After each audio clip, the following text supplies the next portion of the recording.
Assalamualaikum warahmatullahi taala wabarakatuh. Untuk para Bani Adam rahmatan lil alamin, untuk semua teman-temanku, saudara-saudaraku. Saat ini kita dengan marak yang terjadi, kegelisahan agama yang terjadi di Indonesia, di tanah negara yang kita cintai. Bagaimana sih dengan yang terjadi seperti ini? Saya cuma mau mengingatkan satu kalimat yang benar-benar ditunjukkan dalam Al-Quran. Bagaimana bunyinya? Laqad kana lakum fi rasulillahi uswatun hasanah. Dah itu kalimatnya. Kembali pada titahnya. Gitu loh. Jangan lupa dengan titahnya Rasulullah. Rasulullah itu suri teladan yang baik. Ulama itu warisatul anbiya. Kalau seorang ulama tidak bisa mewariskan suri teladan yang baik, berarti tidak pantas menjadi ulama. Siapapun itu. Dan apapun dan maksud tujuan mereka itu untuk membicarakan tentang agama itu sendiri tidak bisa. Kenapa? Ini jelas Al-Quran sendiri yang firman Allah langsung yang berkata. Maka bersadarlah. Ayo kita semua, siapa para ulama yang ada di Indonesia, bersatulah. Bersatu padu kita. Berteguh terus kita pada suatu penggagangan langsung Al-Quran. Ya kan? Al-Quran, hadis, as-sunnah. Jangan sampai tergoyahkan keruntuhan yang kita bangun ini. Bahaya. Ini zaman sudah semakin hari semakin bahaya. Karena apa? Sudah bermunculan di mana-mana orang yang mengataskan agama, mengataskan Tuhan, tapi dia tidak mengerti tentang titahnya itu sendiri. Justru saya bicara seperti ini bukan saya sok benar atau merasa saya paling benar, tidak. Saya mengingatkan untuk semuanya, para yang awam-awam semua. Ayo kita menjalin bangun silaturahmi lagi. Kita menjalin semuanya kekompakan demi negara tanah air yang kita cintai. Mempersatukan kembali bagaimana pada waktu zaman kerajaan kita. Masa kita nggak bisa sih? Wali aja pernah, Sunan Bonang pernah menjadi bendaharanya langsung dari kerajaan Majapahit. Ya kan? Kita tahu Majapahit itu zaman kerajaan seperti apa. Ya kan? Pada saat itu agama yang dibawa dari Majapahit itu apa? Kita tuh tahu. Tapi kenapa Sunan Bonang mau di dalamnya masuk sebagai bendahara langsung? Ya kan?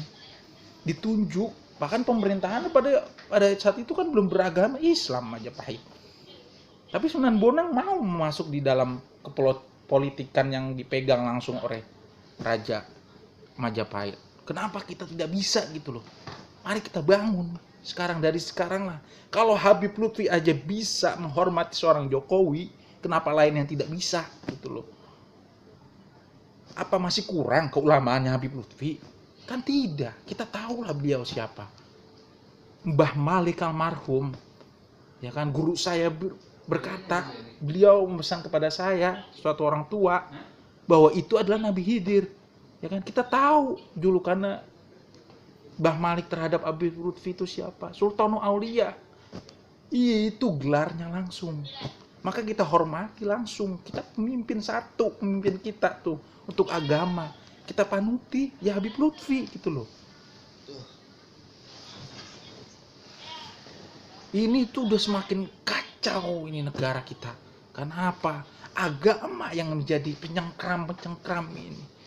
Marilah kita bangun sama-sama, ya kan? Marilah kita membangun silaturahmi yang erat. Kita hormati setiap keputusannya para ulama. Siapapun ulama itu. Kalau seluruh dunia saja bisa menghormati seorang Habib Lutfi sebagai ahli pemimpin, ya kan, yang ditunjuk langsung sebagai sufi dunia, kenapa kita tidak gitu loh? Di mana rasa kita, ego kita ini? Apa kita merasa paling benar? Atau kita merasa paling bodoh sebetulnya? Kan gitu. Berkacalah pada Habib Lutfi, ya kan? Warisatul Anbiya yang digambarkan Habib itu jelas, laqad kana lakum fi Rasulillah uswatun hasanah. Gitu loh. Kenapa saya sampai ngomong sampai orang seperti emosi? Karena udah kacau ini. Aduh. Jaga. Saya pun gimana jadinya? Merasa sedih lah. Sedihnya apa? Dajjal itu Tuhan ciptakan di dunia ini untuk menghancurkan keimanan seseorang. Apa untuk menghancurkan kaum kafir? Apa untuk menghancurkan kaum Nasrani? Apa untuk menghancurkan kaum Yahudi? Atau menghancurkan kaum yang lain? Kan bukan. Untuk menghancurkan keimanan Islam seseorang. Itu Dajjal Tuhan turunkan di dunia untuk itu. Tahu nggak? Maka kembali lagi ke titahnya loh kita. Rasulullah dan warisatul anbiya. Ucapan yang baik, perilaku yang baik.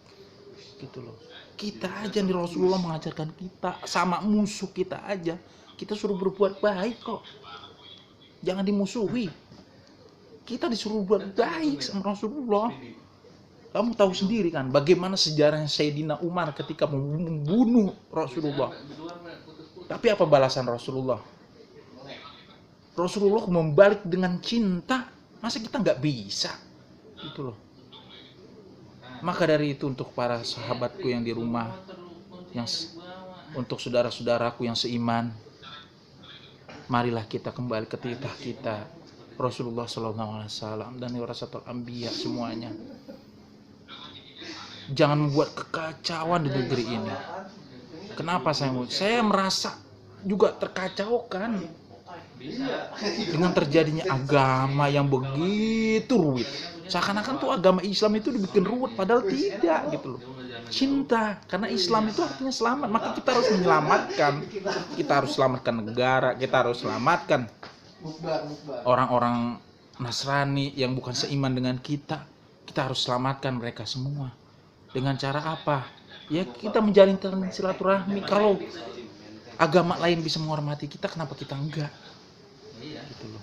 Ini kan yang diajarkan oleh para wali yang diteruskan dengan menjadi di negara ini menjadi Pancasila, ya itu menjalin erat lah Bhinneka Tunggal kita jalin erat lagi, ketuhanan yang Maha Esa kita jalin lebih erat. Itu kan simbol aja, simbol ketuhanan yang Maha Esa itu simbol tali silaturahmi kita menjaga erat. Ada hablum minallah, ada hablum minannas, ada hablum minal makhluk. Kenapa hablum minal makhluk? Ini yang nggak ada diterangkan hablum minal makhluk ini. Kita harus menghormati sama makhluk Tuhan. Itu yang terjadi di ketuhanan yang Maha Esa. Gitu. Marilah kita belajar lah.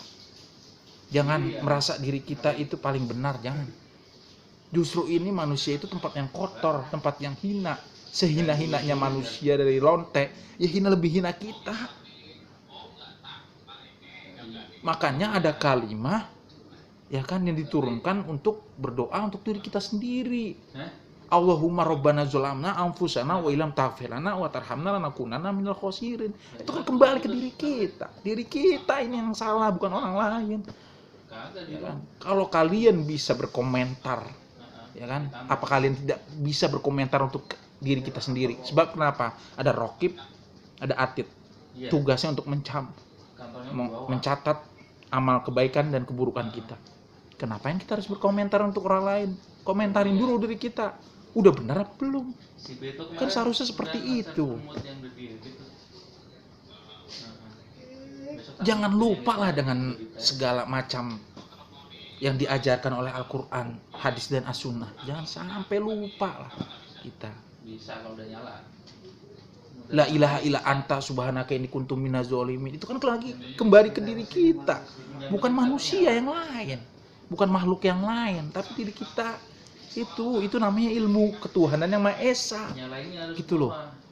Kenapa kalian pada lupa diri akhirnya sehingga menjatuhkan satu dengan yang lain? Kalau ulamanya yang satu dengan yang lain saling mencaci, saling menghina, kita mau sebagai umat nih, saya sebagai apa ya, orang awam harus berpatokan pada siapa?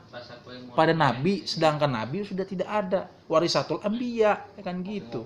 Sekarang zamannya warisatul anbiya, sudah bukan masanya khalifah, sudah bukan masanya Rasulullah, sudah masanya warisatul anbiya.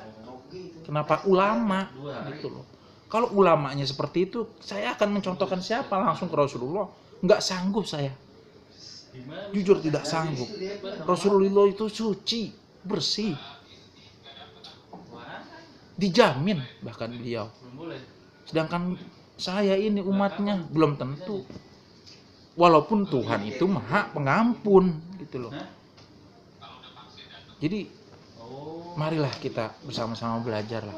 Kita hormati keputusan-keputusan pemerintah, kita hormati keputusan-keputusan dari para ulama yang ada di belakang pemerintahan itu sendiri.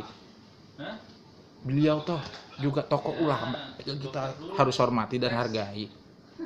Ya kan?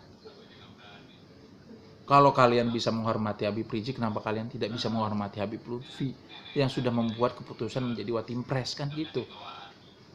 Berarti kan di balik itu semua kita bisa menghormati ya Habib Lutfi, ya kita bisa menghormati Habib Rizik gitu loh. Kenapa? Beliau dengan caranya Habib Rizik itu sendiri mungkin untuk apa? Membenarkan tentang pemerintahan, tapi di balik pemerintahan itu sendiri kan ada Habib Lutfi. Untuk apa ikut campur, kan gitu. Sudah kita serahkan saja kepada Habib Lutfi, kan gitu. Karena apa? Yang ditunjuk langsung kan langsung Habib Lutfi. Mari kita sama-sama lah. Ayo, kita sama-sama, kita hormati. Ya kan? Kalau kalian bisa menghormati Habib Rizik, maka kita hormati Habib Lutfi. Enggak kelihatan sih. Gejala-gejala enggak ada. Sebelum aku akhiri video ini, mari kita berselawat kepada Nabi. Allahumma sholli ala sayyidina Muhammad wa ala ali sayyidina Muhammad. Kita berdoa untuk negara dan tanah air tercinta kita, Indonesia, merah putih, lambang sebagai Garuda, tanah Nusantara. Al-Fatihah.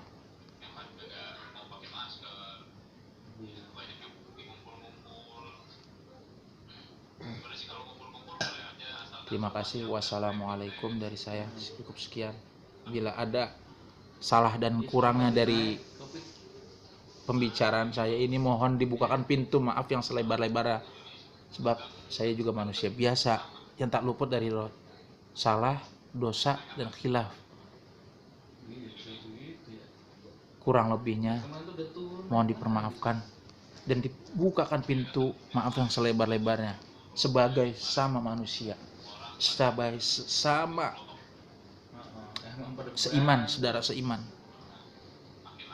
Wabillahi taufiq wal hidayah, waridho wal inayah. Wassalamualaikum warahmatullahi taala wabarakatuh.